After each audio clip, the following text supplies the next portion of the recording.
नमस्कार, मैं हूं प्रशांत और इस प्रोग्राम का नाम है ये फिल्म नहीं आसान। और आज मैं खड़ा हूं फिल्म सिटी में क्योंकि यहाँ पे एक फिल्म की शूटिंग चल रही है।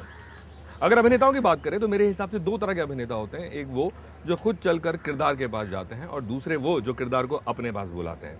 अगर आप मेरी पसंद पूछें तो मेरी पसंद वो कलाकार हैं जो चलकर किरदार के पास जाते हैं।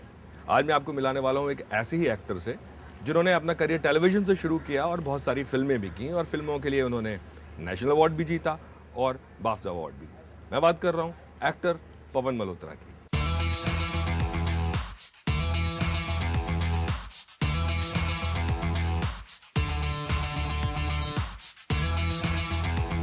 हाय प्रशांत।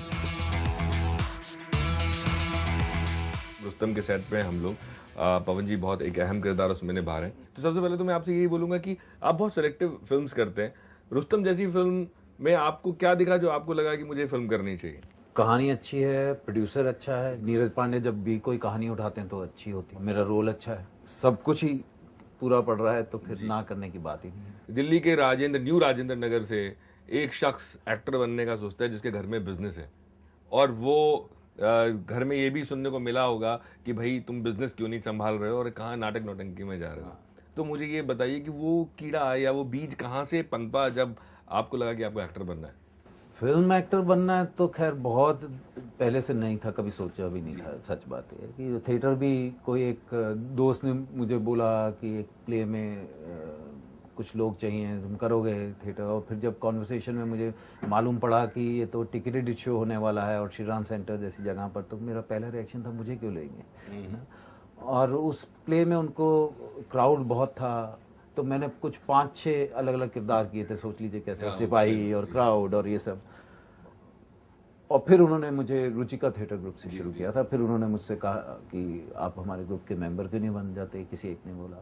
फिर उसके बाद फैसल अलकाजी ने अनजाने में मुझे थोड़ा एक्टर इस तरह बनाया कि बाद में और प्लेज में वो मुझे कास्ट करते रहे।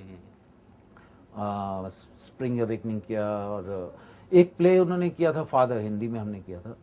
उसमें मुझे ऑर्डरली का रोल, और पहली बार अखबार में मेरा नाम आया था कि Pawan Malhotra as orderly was impressive.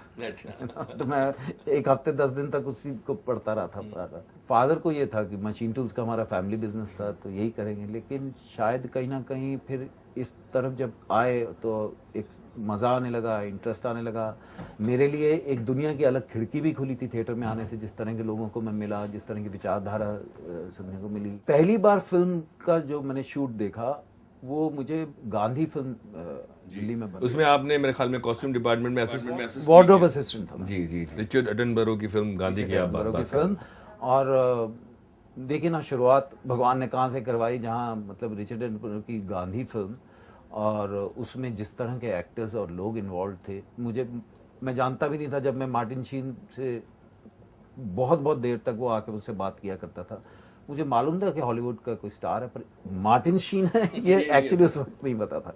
तो मेरे लिए भी एक खिड़की दरवाजा खुल रहा था। और एक्चुअली उससे पहले जब मेरे फादर ने एक बार मुझसे बोला था कि ये सब नाटक वगैरह छोड़ और बिजनेस सीख, तो मैंने एक्चुअली थिएटर की तरफ जाना बंद कर दिया था। और फिर ये फोन आया तो मैंने अपने फादर से बोला ये लास्ट। और फिर then I started enjoying it when I was working with him. उन्होंने भी हमें जाने को नहीं कहा। फिर वो बॉम्बे आ रहे थे तो मेरे वार्डरोब इंचार्ज ने मुझसे पूछा तुम बॉम्बे चलना चाहोगे?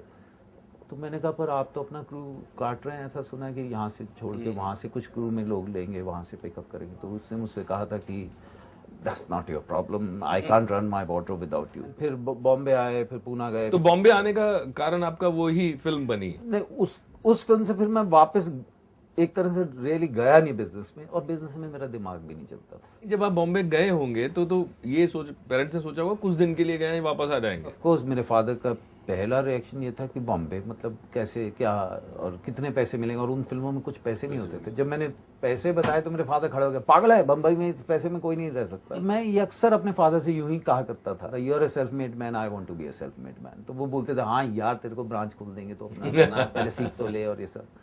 और बॉम्बे में भी आने के बाद मुझसे उन्होंने कहा था एक बार कि यहाँ तुझे एक ब्रांच खोल देते। मैंने बोला कि अब मैं जिंदगी में यही करने वाला हूँ, चाहे 500 रुपए या 5000 या 5 लाख या 5 crore, this is what my life is. आपने मेरे ख्याल में उस वक्त में काफी टीवी सीरियल्स में असिस्ट भी किया, कुछ में अब मैं पहले फिल्मों में प्रोडक्शन असिस्टेंट था जाने बजारों में, उसमें प्रॉप्स भी किए। फिर मैं सईद मिर्ज़ा आपकी एक फिल्म थी मोहनजोशी हाजिर, उसका प्रोडक्शन मैनेजर था।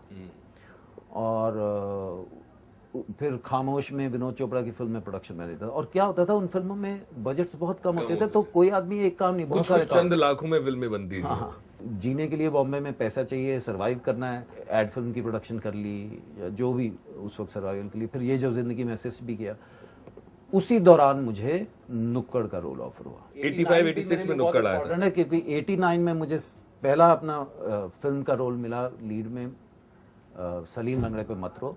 और 89 है वो। 89 का फर्स्ट हाफ हमने सलीम लंगड़े पे मत रो शूट किया, और सलीम लंगड़े पे मत रो पोस्ट प्रोडक्शन चल रही थी, तो मुझे बाग बहादुर ऑफर हुई। एक और बहुत इंटरेस्टिंग, मैं हर बार बोलता हूँ God has been very kind to me, you know. उसकी वजह ये है कि ये सब काम जो है ये मेरी झोली में आया, यू नो। इवन नुक्कड़ 2 दिन पहले मुझे मिला, सलीम लंगड़े पे मत रो मैं सोच भी नहीं रहा था ये मिलेगी, या बाग बहादुर कोई सलीम लंगड़े की मेरी फोटो देख के कोई कलकत्ता से डायरेक्टर आते हैं, उनसे देवदास गुप्ता, या ब्रदर्स इन ट्रबल मैंने एक अंग्रेजी फिल्म में लीड किया, ब्रिटिश फिल्म में, वो भी मुझे बाग बहादुर और सलीम लंगड़ा की वजह से मिली।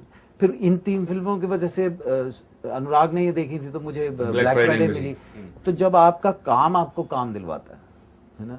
और ये सब हर बार मैं जब बोलता हूँ God has been kind to me, ये सब फिल्में मेरे पास आई, किसी ने मुझ में विश्वास दिखाया कि मैं ये कर सकता हूँ। ये बहुत ज़रूरी है कि 20-30 साल 50 साल के बाद जब कोई लाइब्रेरी में जाके आपकी फिल्म निकालता है, तो as an actor you feel very good that you are part of a film which is after 30-40-50 years भी देखी जाएगी। लाइब्रेरी में जाके लोग आपकी फिल्म निकालेंगे, आपको देखेंगे। कोई ऐसा इंसिडेंट आपको याद आता है जब आप मशहूर हो गए, शोहरत मिल गई, किसी ने आपको आके बोला, आपकी फैमिली से या दोस्तों में कोई किस्सा? मेरे फादर एक बार बॉम्बे आए जब नुक्कड़ चल रहा था, और उन्होंने मुझसे कहा कि सईद से मिलना चाहता हूँ। और सईद से जब मिले तो कुछ देर तक कुछ बोले नहीं, सिर्फ उसको देखते रहे। तो पहले में आई फेल्ट एम्बैरेस, बाद में मुझे समझ में आया शायद वो ये सोच रहे थे कि इसने मेरे निकट्टू बेटे को काम दिया। चलिए बात करेंगे आगे इस सफर के बारे में। मेरे ख्याल में लंच भी लग गया है, तो आप खाना खा लें, बेहतर होगा। फिर उसके बाद आपका शॉट रेडी हो जाएगा। आप लोग भी ज्वाइन जी जी जी।